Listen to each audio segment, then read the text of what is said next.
Yom Tov Shalom, c'est David. Nous allons commencer une première série sur 3 de ma démarche. Je suis donc sorti du système protestant, du système chrétien, selon l'Apocalypse 18.4, pardon. Sortez du milieu d'eux et je vous accueillerai. Je me suis donc posé la question, il faut que je sache à qui j'ai affaire. Qui est ce Dieu-là? Quel est son plan? Quel est son nom? Qu'est-ce qu'il attend de moi? Qui suis-je? Je me suis donc posé toutes ces questions. La première question qui m'a semblé la plus importante, c'était de savoir qui était ce créateur. J'ai tellement entendu de choses. Qui est-il finalement? Comment s'appelle-t-il?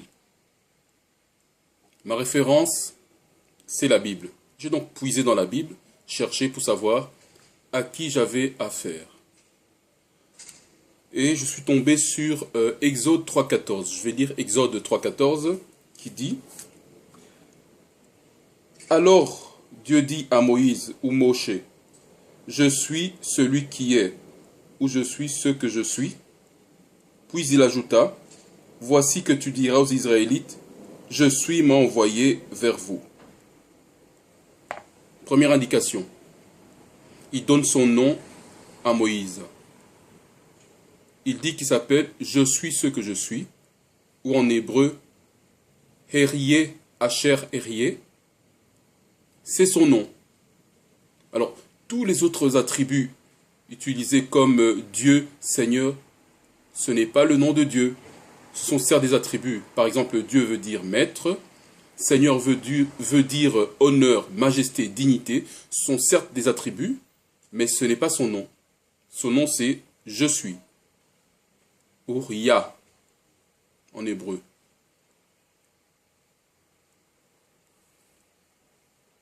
Je savais enfin à qui j'avais affaire. Je connaissais enfin son nom, parce que le nom d'une personne porte son caractère.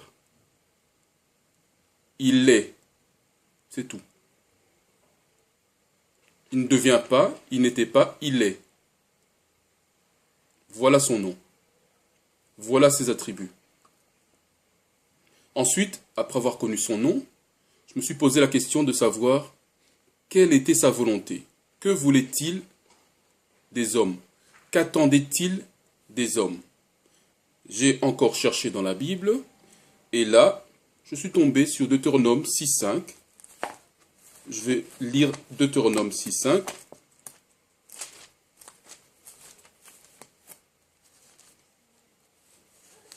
Deutéronome 6.5, qui dit: Tu aimeras l'Éternel ton Dieu de tout ton cœur, de toute ton âme et de toute ta force.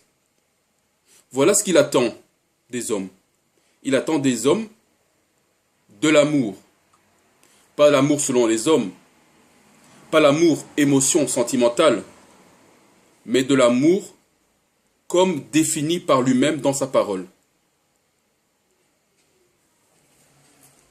Et lorsqu'on va au verset 24 du même chapitre, Deutéronome 6, 24, il dit encore: Et l'Éternel, notre Dieu, nous a ordonné d'appliquer toutes ces lois et de le révérer ainsi afin que nous soyons toujours heureux et qu'il nous accorde de vivre comme il l'a fait jusqu'à ce jour.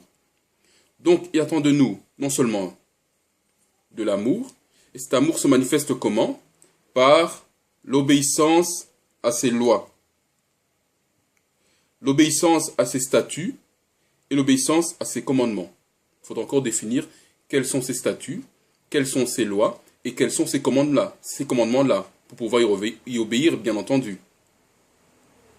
Mais ça, nous ferons cela par la suite. Donc, on sait à présent qui il est, comment il s'appelle, quels sont ses attributs et quelle est sa volonté. L'amour total qui se manifeste par l'obéissance à ses commandements, à tous ses commandements sans exception. Mais ces commandements, ces paroles sont adressées à quelqu'un, à un peuple. Donc, il possède bien un peuple Je me suis donc posé la question, à qui s'adresse-t-il? Qui est son peuple? J'ai continué à chercher dans la Bible et au même chapitre, au verset 4 de Deutéronome 6, il dit « Écoute Israël, l'Éternel est notre Dieu, l'Éternel est un. » Il forme une unité. C'est ça que ça veut dire. Ici, donc, j'ai le nom de son peuple. Son peuple, c'est Israël, ou Yisraël. C'est ça son peuple. Lorsqu'on lit davantage Deutéronome 7, 6, il dit encore, « Tu es en effet un peuple saint, donc mis à part, pour l'Éternel ton Dieu, ton maître. Il t'a choisi parmi tous les peuples qui se trouvent sur la surface de la terre pour que tu sois son peuple précieux, chéri. » Il y avait donc plusieurs peuples sur la surface de la terre et Dieu a dit, « Je choisis tel peuple, c'est Israël, c'est mon peuple, et parce que moi je l'ai choisi, il est au-dessus de tous les autres peuples, au-dessus de toutes les autres nations. » Lorsqu'on lit également Psaume 147, 19, en parlant toujours du peuple de Dieu, des Israélites donc, Psaume 147, 19, il est indiqué « C'est lui qui communique sa parole à Jacob et ses commandements, ses lois à Israël. » Dieu a choisi Israël, son peuple, qu'il a défini comme étant son peuple, et il leur a communiqué sa parole, ses lois, ses statuts, ses commandements.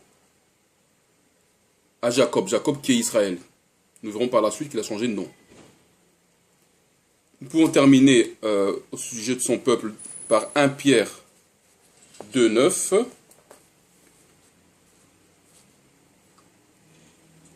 Dans le Nouveau Testament, c'est l'apôtre Pierre qui s'exprime en disant « Mais vous êtes une race élue », en parlant des Israélites.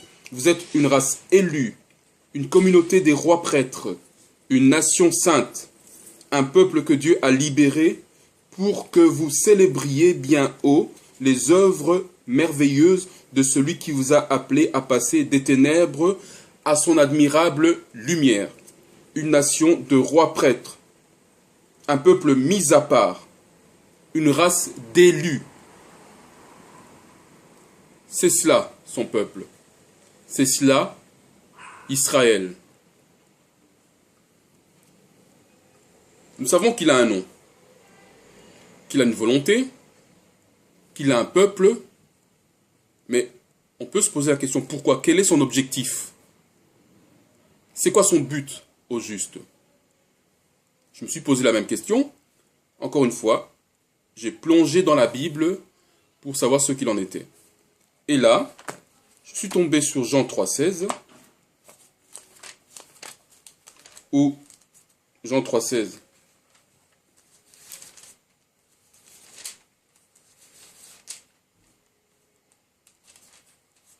parole qui est adressée aux Israélites, son peuple, puisqu'il a choisi son peuple, et il s'adresse directement à son peuple, il ne s'adresse pas aux autres nations, comme on a pu nous faire croire dans nos systèmes catholiques, qu'il s'adressait à tout le monde. Non, il s'est choisi un peuple, il s'adresse exclusivement à ce peuple-là, et c'est ce peuple-là qui va porter la nouvelle aux autres peuples qui veulent l'accepter, évidemment.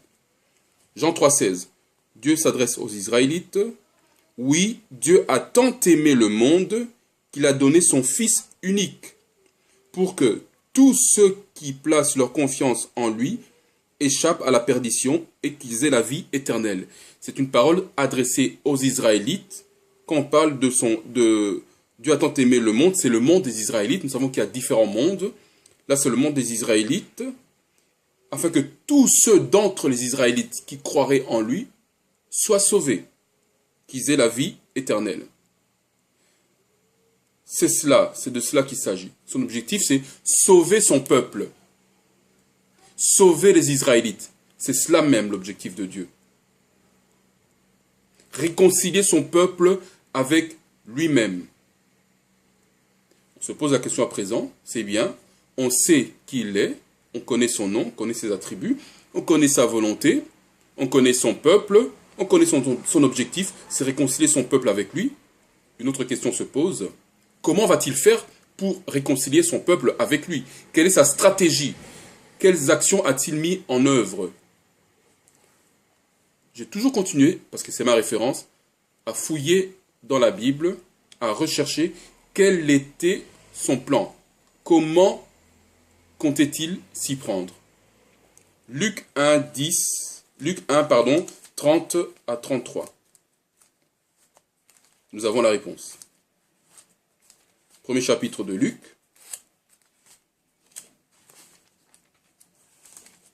Le verset 30 à 33. L'ange lui dit alors, l'ange qui apparaît à Myriam. L'ange lui dit alors, n'aie pas peur, Marie, ou Myriam en hébreu, car Dieu t'a accordé sa faveur. Voici, bientôt, je précise bien, bientôt, pas immédiatement, bientôt, tu seras enceinte et tu mettras au monde un fils. Tu le nommeras Yeshua, ou Yehoshua en hébreu. Il sera grand, il sera appelé fils du Très-Haut, et le Seigneur Dieu lui donnera le trône de David, son ancêtre. J'insiste bien, le trône de David, son ancêtre. Il régnera éternellement sur le peuple issu de Jacob, et son règne n'aura pas de fin, ça sera un règne éternel. Donc Yeshua est son nom. Et Yeshua veut dire Dieu sauve. Je suis sauve. C'est ça que veut dire Yeshua. En hébreu, le nom de quelqu'un a de l'importance parce que le nom d'une personne porte son caractère, ses attributs. C'est pour ça que les noms hébreux ne se traduisent pas. Ils restent en hébreu.